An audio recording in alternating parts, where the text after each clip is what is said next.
You are too cute. Do you do high five? Yeah. On this brand new series of Bondi Vet, Hey boys. be touched by the dedication We'll have to get him back in oxygen. of our amazing team Oh, Billy's in trouble. as they comfort, He's such a beautiful cat with this owner that loves her so much. give hope It's all right, Paul. and laugh There you go. through everyone's favourite Bondi Vet. She'll be right. On this episode, heartbreak for Danni when her beloved dog Bear suddenly collapses. It's okay, Bob, it's okay, just let her go, let her go. We need to get more information to know why this is happening. Tim finds a deadly intruder in a suburban house. Whoa, head! That's a brown. Paco's been in a nasty cat fight. Poor Paco. And Audrey and Alison can't believe his astounding injury. Oh my. And an unusual stray on the loose in Bondi. What have you got? This is different. You make my world a better place. Come on, there's your girl. I can't depend on you.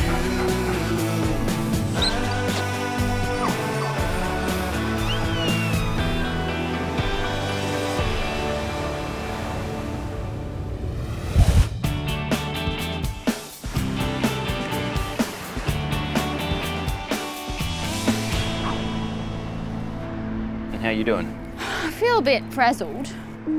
Could be a tumour or something, but I don't really want to entertain that thought until I'm faced with that in front of me. In Melbourne, vet Danni and partner Will have had an extremely distressing morning with their beloved dog Bear. It's okay, Bear, it's okay. Oh, pup.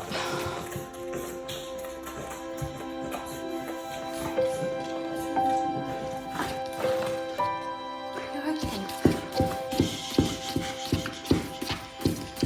Will, my partner, woke up to a banging sound. And I've just seen Bear just in the middle of a grand mal seizure, so she's just paddling and in a real tonic sort of state. It's just the most horrific thing to see happen to your own animal. I think there's something different about it being a patient in a hospital setting. Everything's so controlled, you know what's going on, you know, you've got all your medications there, everything to act, but when it's your own animal, it's just so much more emotional and distressing. A huge shock because this is the first time this has ever happened. Hey, you're okay, you're okay. Has come out of the seizure. She's not neurologically normal yet. She's pacing around, she's panting, she's wanting to drink a lot. She seems really ravenous. She's hanging around the fridge. Just want to see how quickly she sort of gets through this phase and recovers. Hey. Sit. Just got to calm, pup. Sit. 3 hours later, the signs are promising. What have we got here, Buzz? Hey. Bear's still slightly agitated, but much to Danni's relief, she's almost back to her old self. Bear is full of energy, full of love. She loves every human she meets. You got it, you got it. She's just our best mate. We just want to have her with us all the time, wherever we go. She's the best company. Good old Bear, she's back. Will's also relieved. Big, gentle Bear has helped him through some tough times. I got her as a puppy. She's been great for me after discharging from the military a fair few years ago now. She was a great companion, so that's been great. But Danni is still anxious to get to the bottom of Bear's sudden early morning seizure. Of course, my emotional brain is just leaping to the worst case scenario. The first thing I'm worried about is that she has a brain tumour. So, yeah, we really just need to get more information to know why this is happening. She'll be right. You've had a big We will get to the bottom of it. We will get you sorted. She's my baby. She's everything. You hear me, Bear? We're gonna get this sorted.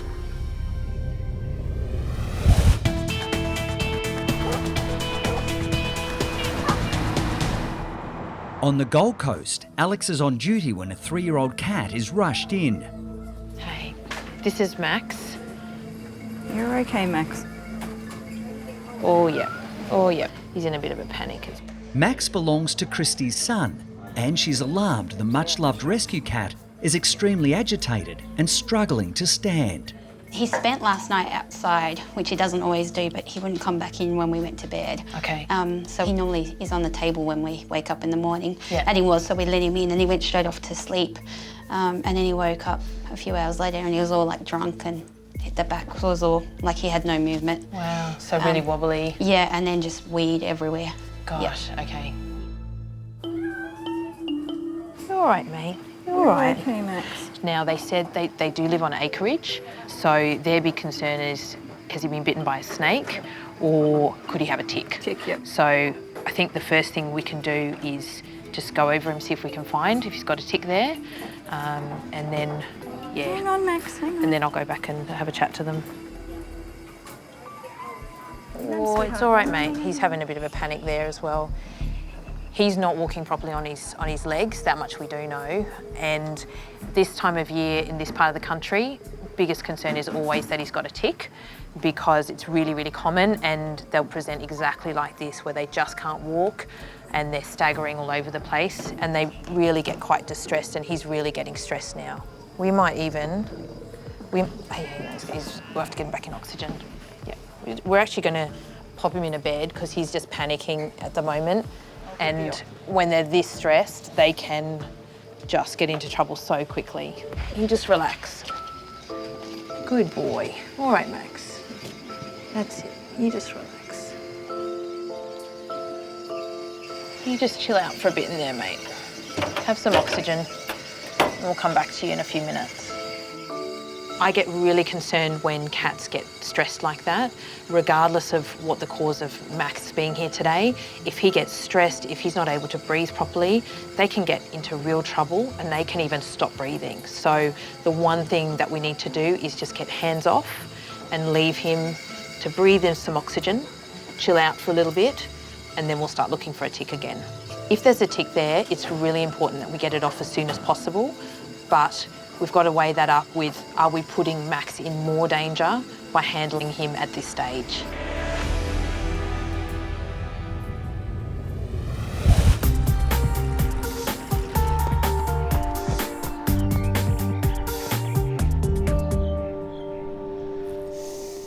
She'll be right. In Melbourne, it's been a distressing few hours for vet Danni and partner Will. We will get to the bottom of it. We will get you sorted. They were woken by their beloved 6-year-old dog Bear having a seizure. I've just seen Bear just in the middle of a grand mal seizure. Okay. A huge shock because this is the first time this has ever happened. All right, just sit down. Stay. Just sit Good down, girl. shall we? Stay there. All right, so I'll just check how well she's seeing Yep. things. Now the Bear has somewhat recovered from this seizure, I want to do a neurological examination. Good girl, puppy. So what are you she's doing? Seeing, essentially, she doesn't know this is coming, and she's seeing it drop in front of her face, but it's not got a smell, it's not got a sound or anything, so it means that she is seeing. So that's good. Hey, you're a good girl. Just checking that. By checking Bear's reflexes and response to light, Girl. Danni can work out if there are any early signs of brain abnormality. Good job, puppy doggy. Hey? All right, so I'm really happy. Yep. That looks all Good girl, come normal. Good girl, boys dog. Sorry. I'm sorry. Was it fun? I'm sorry. I am really happy with the results on that examination. I couldn't see any abnormalities there, so that is a good sign at this stage. So the next step for Bear is to get some bloods, just to rule out anything that's going on outside of her nervous system that could be causing these neurological signs. Fair enough. Oh, good girl. You get the picture in your head that you're going to have a dog that lives for, you know, however long their life expectancy is. And then to sort of suddenly think, gosh, she could be gone in, you know, a matter of months, weeks, days, and it's not known. Do we have more answers? Yeah, it's scary. In you come. Good girl. This way. Good girl. It's just a short trip to the nearby vet clinic where Danni works. Hey, Lou. Hi, Danni. Just brought Bear in because I want to get some bloods. She's had a seizure this morning. Oh no, dear. So I'm really not sure what's going on. I'm hoping that it's just something like epilepsy that we can manage. Yeah, of course. But it's yeah. the first seizure, so we'll just have to get some information. Definitely. Come on, Bear, up we get. Oh, Yeah. Vet nurse Louise is helping Danni take Bear's blood sample. Alrighty, Bear. Good job, almost there. Very good. Good girl, beautiful. The findings will hopefully give Danni more clues about what's caused Bear's distressing seizure. One of the hardest things about being a vet and a pet owner is when something does go wrong, you know what the range of things could be. From the simplest thing all the way to the most sinister. So it can be incredibly stressful, and I do get very clouded in my thoughts. I'm a bit nervous waiting to get those blood results. I'm really crossing my fingers that nothing comes up on them today. Good girl. I'm so sorry.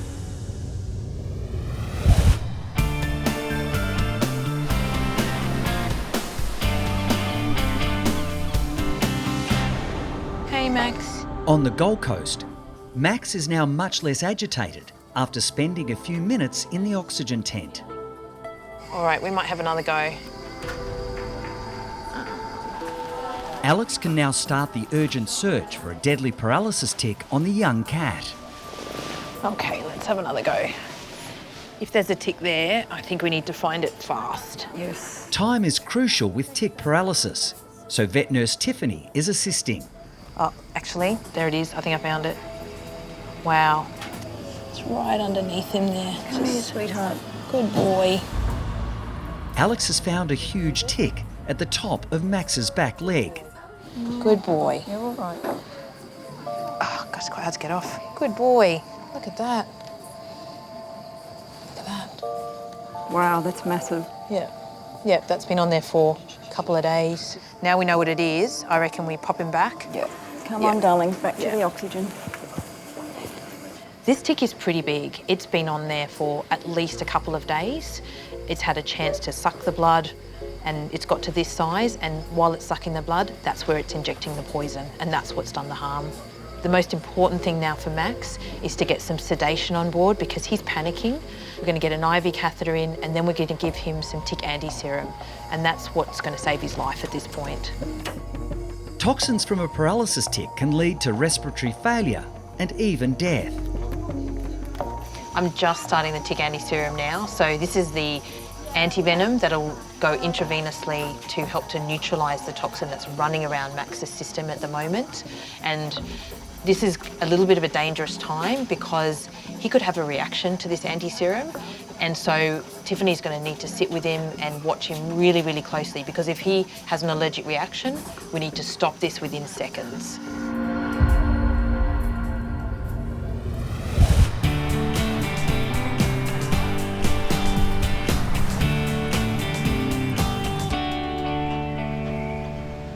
Those bloods there, are they? Yes, we okay. do have them there. See. There's those ones for you. For Danni, it's the moment of truth. Bear's blood test results. Early this morning, 6-year-old Bear suffered a sudden seizure. Danni is anxious to rule out any sinister causes. Okay, good. So there's nothing going on outside of the brain, it looks like, that could be causing that. So that's really good. Good. Thank you. Yay. Yay, Fuzzy Doggy. Good job, Papa. All right. We're not out of the woods. There could be something else going on, but for now, it is good news. Some good news Yes. today. Yes. Hey, give us a bit of a scare, puppy doggy. Hey, good girl, puppy. You good girl. Hey. It's been a big day, a lot of emotion. So now we're going to go home and try and have a relaxing night, and Bear is on the bed tonight with lots of cuddles. Back home with partner Will, Danni is doing her best to stay positive and plans to start Bear on medication to hopefully ward off any further seizures. One step at a time, hey puppy?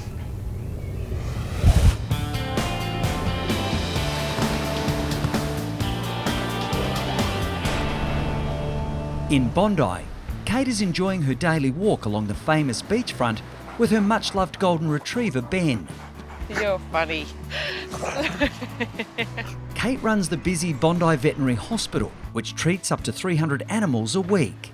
What I love about being a vet is the human-animal bond. They make us better humans. Beautiful. They teach us about unconditional love. Looking after animals that are sick and then nursing them back to health, the satisfaction that you get from that is the best. Today, an unusual little stray has been dropped off to vet nurse Elizabeth. What's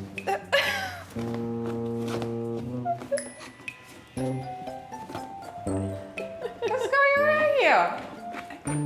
You'll soon find out. Let me show you. We get loads of weird animals at this clinic, but in Bondi I haven't seen anything like this before. I'm intrigued, Elizabeth. You are going to love this. What have you got? Let me have a look here. This is different. Oh! Hello. How are you? Where did she come from? Oh!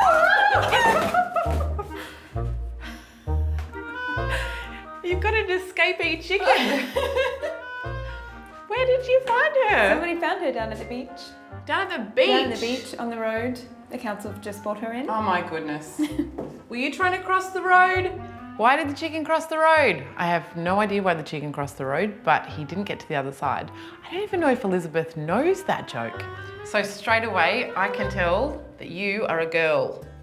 This is a hen, not a rooster. And the reason I can see that with you is that your comb on the top is not as colourful as it would be as if you were a rooster. So you're giving me some clues. Kate's now concerned the little stray may be hurt, especially if she was trying to dodge traffic near busy Bondi Beach. And that she's in good health. Good.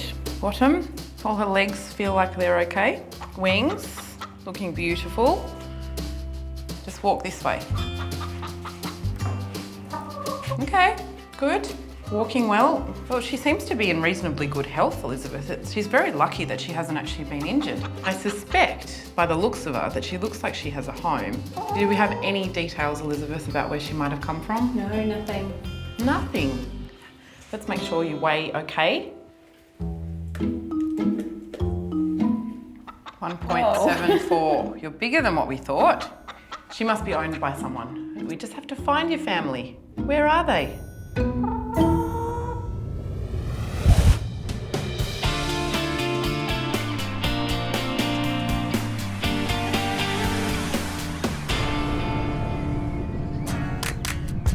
A familiar sight around Sydney is the mobile vet clinic run by identical twin vets Audrey and Alison. I don't know what it's like to not be a twin, but it's definitely The best thing ever. advantageous. Yeah, we work together, we have the same likes, we know what the other one's feeling. Yeah, and we're the other half of each other.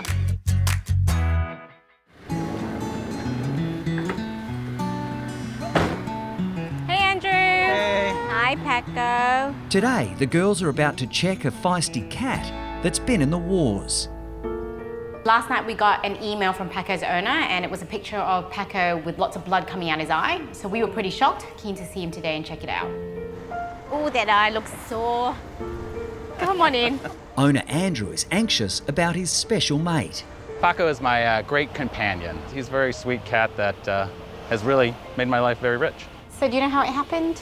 Yeah, I was moving house and there was a new cat that was in the area who was like twice his size, and I thought, ooh, that's not gonna be good if they actually meet up. But anyways, when I came back to pick him up, his eye and his ego were both very, very hurt.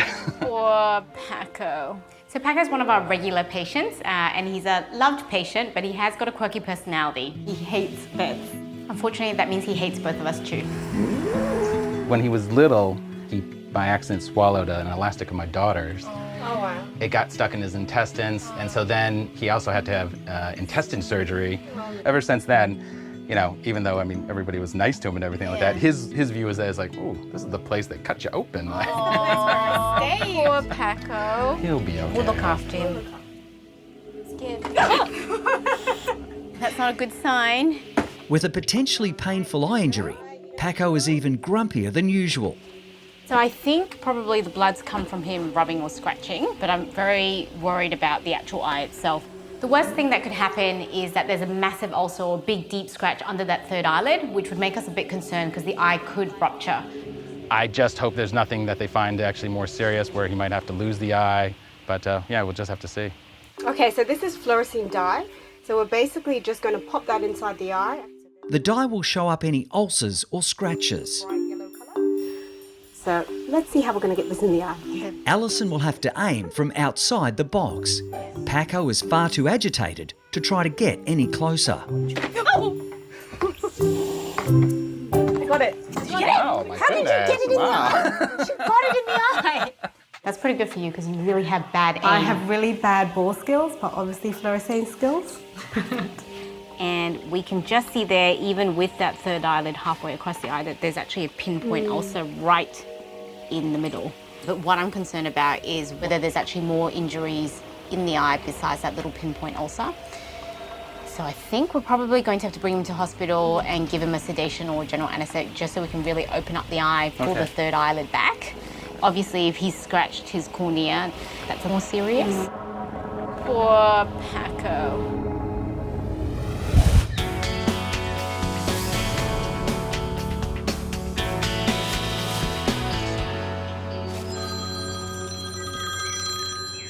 What's up? At the Australian Reptile Park, Tim's just had an urgent SOS from friends about a rogue snake that's loose in a nearby house. Okay, I'm coming now. Don't get bitten. First thing for me is to grab Zach. Knock, knock. Hey, come in. He's our head of venom, and needless to say, he's incredible with dangerous snakes. What are you up to? Just putting this big boy away. Zach manages 250 of the world's most venomous snakes. The Australian Reptile Park is the sole supplier of terrestrial snake venom for the production of anti-venom. We save about 300 lives every year. I'll grab bag, hook. Whoa. Jim. Woo! Who knows what we're heading out for? What is it? I'm not sure, but sounds like it's a decent size. We'll take my car. Too easy, man. Let's go.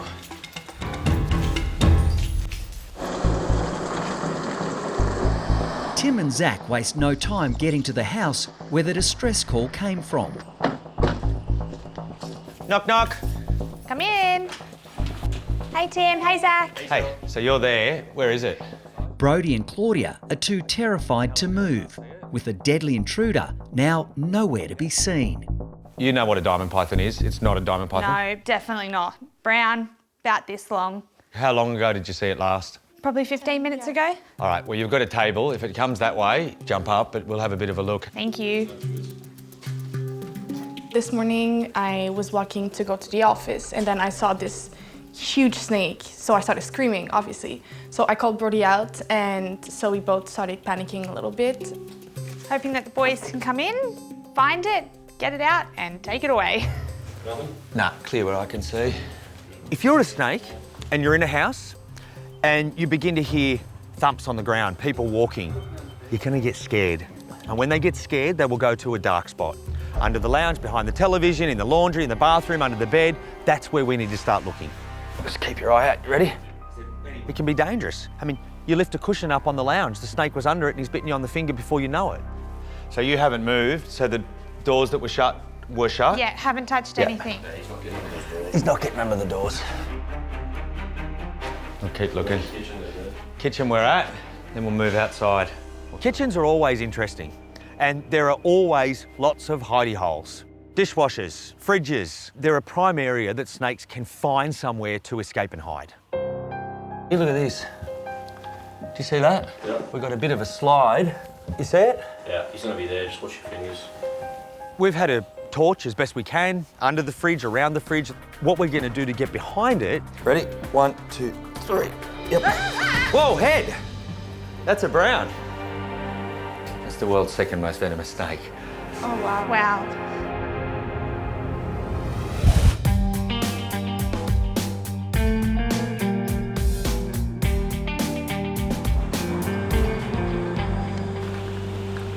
Here we go, Paco. Here is Paco. Back in Sydney, Audrey and Alison have arrived at the hospital with Paco. We can see an ulcer in the middle of the eye, but we're actually worried there are other ulcers underneath the third eyelid. So often with ulcers, they can actually rupture the eyeball, and that's because it's a weak point that can burst. So we're going to have to give him some sedation and have a look at that eye properly. Paco got his nasty eye injury in a fight with another cat. The grouchy 4-year-old doesn't like vets, so the girls aren't taking any chances. Defense mechanisms we brought today, garden gloves for each of us, big fat towel. Right, gowned up, ready to go. Ready to go. So I'm gonna open. Go, go, go, go, go. That's good, that's good, that's good, that's good. Despite his reputation, Paco barely puts up a fight. So at the moment we're giving Paco some oxygen and we've added in a bit of isoflurane, which is an anaesthetic gas. It's just going to make him quite sleepy so that we can eventually get him sedated to have a look at that eye. Wow, that was a bit easier than we thought. He's still growling at us. He's a bit better, he's growling less. All right, so we're going to move the carrier. Oops. With Paco finally settled, the girls can now get their first close-up look at his injured eye. Ooh. Oh, wow. Oh, that conjunctiva is really red. So you can just see that lower conjunctiva. So I'm just going to give the eye a very good flush. So there's quite a few things bulging out of the eye at the moment because it's so inflamed. This is the third eyelid. So the third eyelid is like the windscreen wipers of the eye, and it helps actually clean the surface, get it lubricated with some tears. Oh, look at all that pus. Let me see what pus got too. He's actually got a hole in his third eyelid underneath, look. Yeah. Oh my goodness, how did you do that? He's ripped the whole underside of his third eyelid. We pull back the third eyelid and we can actually see almost like a hole at the back of it, like a big, deep scratch. So I think that's where the bleeding's coming from.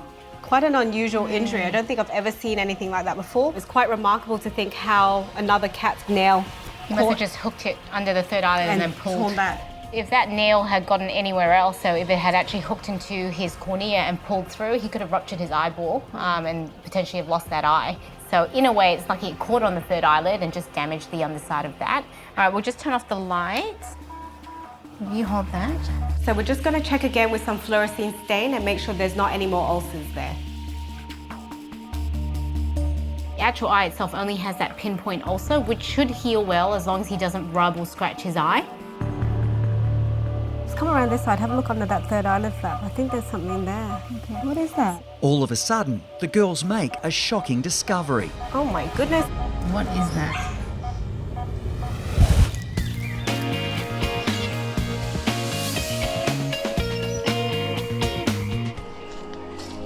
North of Sydney, Whoa, head! That's a brown. Tim's just found a deadly snake hiding next to a fridge in a suburban house. That's a solid snake. It's thick. Terrified owners Brodie and Claudia are keeping well away. This is a 1.5 metre eastern brown snake. It's the world's second most venomous snake. Not only are they incredibly venomous, but they're really aggressive. And when you've got a snake backed into a corner like this, in a tiny little area, that's dangerous for us. You imagine it if one of the girls walked into the kitchen and that snake is backed into a corner. It's a recipe for disaster. They are lightning fast. Grab him, mate. Good thing, hasn't it? Grab him. While Tim makes a dash for safety, snake expert Zach corners the intruder. There you go. What a snake. How about that? Eastern browns are responsible for either the most or second most fatalities in Australia each year. That's a combination of where they live, their food source, rats and mice that like to live around houses, so they come here, but also strong venom and aggression if they need to. Wow. This bad boy is feisty, so he needs to be bagged quickly. Did you know 9 out of 10 people bitten by venomous snakes are normally bitten catching the snake or trying to kill the snake? Don't do it. 1, 2, 3. Yep, straight up. Wait for someone, or you professionals like Zach or I, to come and remove it. The worst thing you can do is take matters into your own hand. Okay, see you a bit later. Thank you. See ya. Did a wonderful job. Found it in a very tricky spot under the fridge, caught it nice and quickly, and now it's gone, thankfully. Now we've caught the snake, Zach's going to milk it. It gives us a chance to make sure the snake is healthy, fit, ready for release, But we can also use that venom to make anti-venom, and by catching it today, we can actually save a life. Ooh, it's a bit fiery. He's fiery. Just be careful, mate. You've done all the hard work, don't get nipped now. This is a critical moment. There is never a time that you are closer to its head than right now. If Zach's bitten here, it is straight to the hospital. These snakes can kill you in minutes. Yeah, so fingers that target, not a stupid animal. There is no simple way of milking snakes. There we go. It's only a really small amount in there, but that's actually a lot for an Eastern Brown. How many grown humans would that kill? Without anti-venom, you'd likely knock over about 5 people my size, so... Can you imagine that? 5 or 6 people from that tiny little minuscule amount of venom. The only way to make anti-venom is to extract real venom from real venomous snakes. Up in here looks great. Yeah, I reckon just up here, man. Every year, we save about 300 lives, and we're the only organisation to do so. It's a really big part of us, our heart and soul. Right, I reckon let him go, Timmy. Off you go. The snake is now being released into bushland, this time well away from any houses. See you, Charlie. See you, bud. Good job, mate. Cheers, mate. Sure.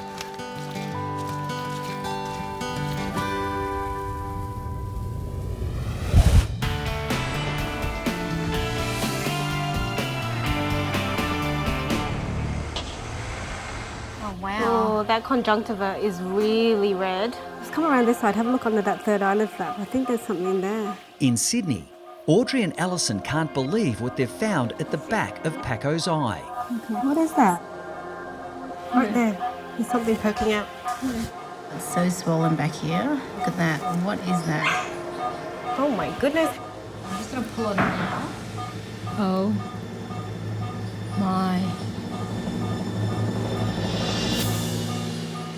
This stick is massive. It turns out it's a 5-centimetre stick that's entered between the eyeball and his third eyelid.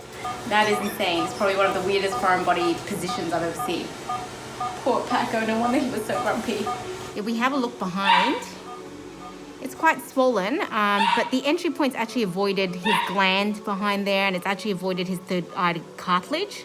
So I think that's going to close up quite well. We'll have to monitor it, make sure it heals well, but I'm pretty confident it should seal over and look really good again.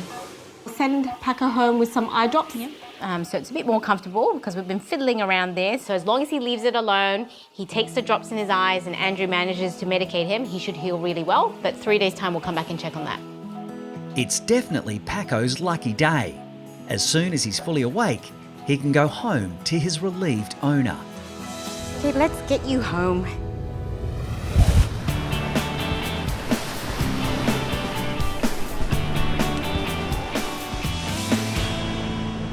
So, was she injured? She didn't get hit by a car, did she? I don't think so. In Bondi, Kate and Nurse Elizabeth are still trying to work out why a stray chicken was found on the loose at the beach. I don't actually know if she's even eating that. I think she's just making a mess of it.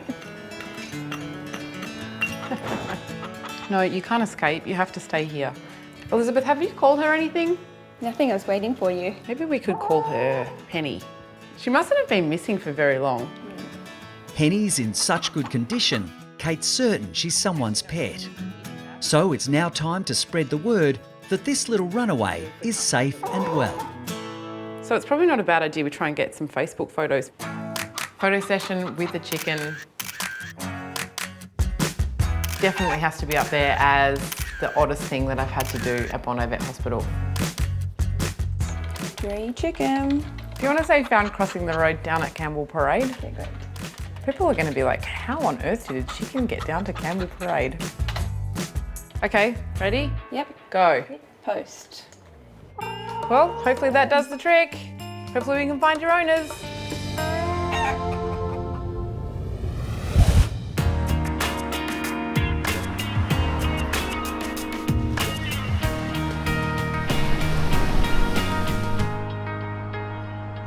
You just relax. Good boy. All right, Max. On the Gold Coast, rescue cat Max has been sedated and is now fighting off the effects of a bite from a deadly paralysis tick. Hey, Max. How are you feeling? Christy has been anxiously waiting to find out if her son's much-loved cat will pull through. We found a paralysis tick on Okay. him. So that's definitely the cause of why he's wobbly on his legs. And it's quite a big one. The main thing is that you got him down here and we're going to do everything we can to help him. The thing about ticks is you don't pull them off and they instantly get better. No, of course not. So the sooner we can get him home, the better. Okay. All right, just in here. So he looks a lot more relaxed. Okay. His big sleepy eyes, that's just where he's had the sedation. And he's just got some oxygen going through at the moment. You want to have a see him? Yeah. We can open it for a little bit. Hey, Mum's here. Hey, buddy. Look at your tongue. Yeah. You like cuddled her. Yeah. It's okay. It's okay. You look so drunk. I know. Yeah, you've had your anti-venom. Now let's hope that's enough because you are so stressed here. And I think the best place for you is going to be at home. There we go. It's nice and safe in there. Good boy. You're nice and sleepy, which is good. The situation with Max now is he is so stressed in hospital that it's just, we're doing him more harm than good. So what we're going to do is he's had the anti-venom and that's his best chance of overcoming the tick paralysis. So we're actually going to get him home in an environment that he's really familiar with, where he's comfortable with his surroundings, and his mum's going to look after him there, and fingers crossed, he's going to pull through this. Main thing is you just going to need to keep him inside. Oh yeah, of course. And somewhere you keep a really close eye on him. So. Yeah. All right, thank you so All right, much. best of luck with him, okay? Thank you. All right. See you, Max.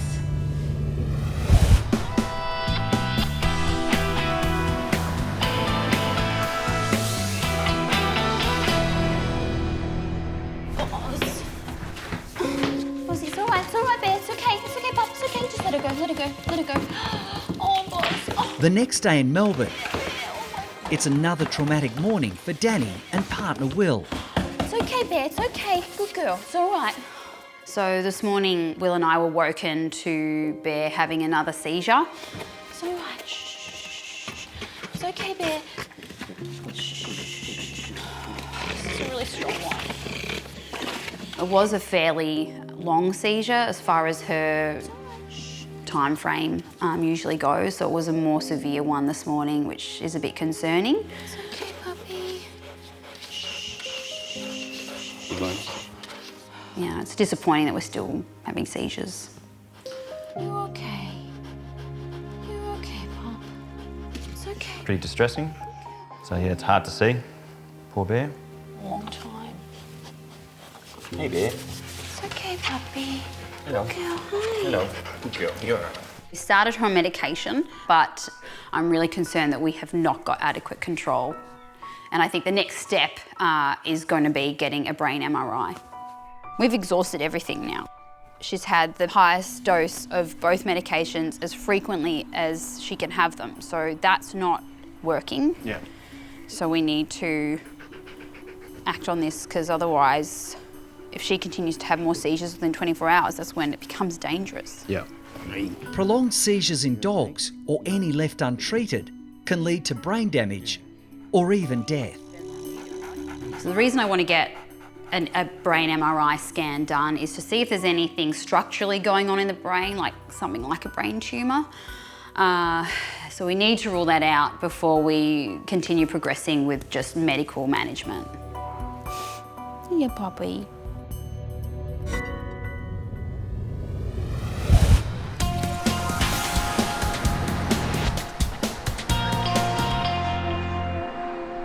Yes, great. We found the chicken owners. In Bondi, Kate's been trying to find the owners of a stray chicken found wandering near the beach. And it looks like the lively chicken is ready to go home. Hello, you guys. Hi. Who's this? Another chicken. Tiger. Tiger. So I've been calling the other chicken Penny, but it might not actually be her real name. What's her real name? Summer. Simba? Summer. Summer. Guess where she was found? Where?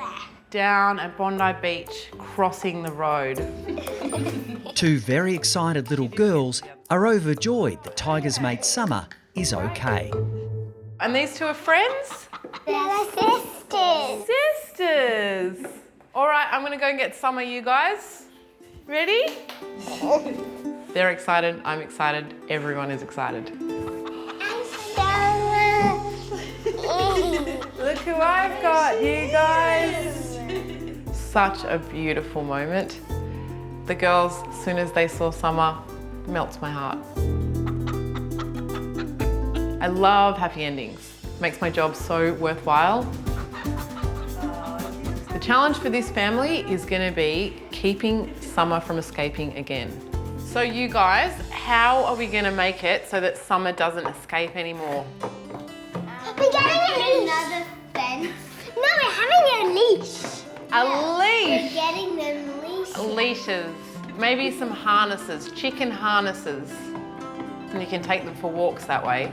Okay. Okay. Bye. Bye. See you later. Hey, Andrew. Hi, Paco. It's been 2 weeks since Paco was involved in a cat fight and somehow ended up with a 5-centimetre stick embedded at the back of his eye. Literally, once that was removed, it was amazing how much he changed. Fingers crossed, no more fights and no more sticks. Yeah. Stay away from trouble, Paco. 6-year-old Bear is back to her old self, You see Bear? much to the relief of Danni and husband Will. Bear ended up having her brain MRI, which all came back clear, which was fantastic news and a huge relief. Since then, we've just been trying to titrate her medication to get the right dose to control those seizures, and I'm happy to say that they are well controlled now. So she does have them every now and again, but very infrequent, so it's a really good result, thank goodness.